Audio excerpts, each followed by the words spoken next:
ஒரு கல், ஒரு மரியாதை, ஒரு நகரம் முழுவதும் பதற்றம்.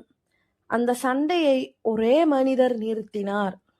அஸ்ஸலாமு அலைக்கும் வரஹ்மத்துல்லாஹி வபரகாத்துஹு. முஹ்மினான சகோதரர் சகோதரிகளே, இன்று மக்காவில் உள்ள புனிதமான காபா தொடர்பான ஒரு முக்கியமான வரலாற்றை பார்க்க போகிறோம். இந்த சம்பவம் நம் அன்பு நபி முஹம்மது ஸல்லல்லாஹு அலைஹி வஸல்லம் அவர்கள் நபியாக அறிவிக்கப்படுவதற்கு முன்பு நடந்தது. ஒரு பெரிய வெள்ளத்தால் கஅபா சேதமடைந்தது. அதனால் மெக்கா நகரில் வாழ்ந்த குறைஷ் மக்கள் அனைவரும் சேர்ந்து கஅபாவை மீண்டும் கட்ட முடிவு செய்தார்கள். ஒவ்வொரு குலமும் ஒன்றாக இணைந்து வேலை செய்தார்கள். கற்களை தூக்கிக் கொண்டு வந்து அந்த புனித இல்லத்தை மீண்டும் கட்டினார்கள்.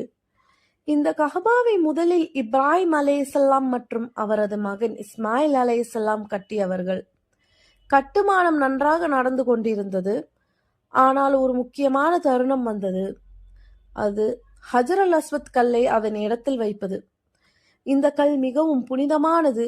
நபி ஸல்லல்லாஹு அலைஹி வஸல்லம் அவர்கள் கூறிய ஹதீஸில் இந்த கல் சொர்க்கத்திலிருந்து வந்தது என்று குறிப்பிடப்பட்டுள்ளது. அதனால் அந்த கல்லை வைப்பது ஒரு பெரிய மரியாதையாக கருதப்பட்டது. இதனால் ஒவ்வொரு குலமும் அந்த மரியாதை தங்களுக்கு வேண்டும் என்று வாதிட்டார்கள். வாக்குவாதம் அதிகரித்தது. நிலைமை மிகவும் பதற்றமானது. ஒரு பெரிய சண்டை ஆரம்பமாகும் நிலை வந்தது. அப்போது ஒரு மூத்தவர் ஒருவர் யோசனை கூறினார். கஅபாவின் கதவு வழியாக அடுத்ததாக உள்ளே வரும் மனிதரை நாம் தீர்ப்பாளராக ஏற்றுக்கொள்வோம் என்றார்.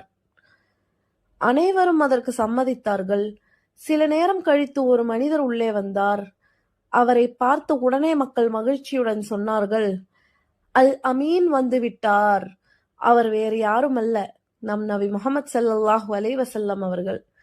மக்கள் முழு பிரச்சனையையும் அவர்களிடம் கூறினார்கள்.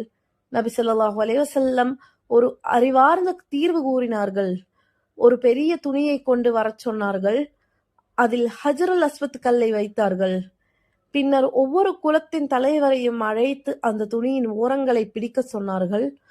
அனைவரும் சேர்ந்து அந்த கல்லை தூக்கி கொண்டு வந்தார்கள். அது வைக்க வேண்டிய இடத்திற்கு வந்தபோது நபி ஸல்லல்லாஹு அலைஹி வஸல்லம் அவர்கள் தங்களுடைய கைகளால் அந்த கல்லை அதன் இடத்தில் வைத்தார்கள்.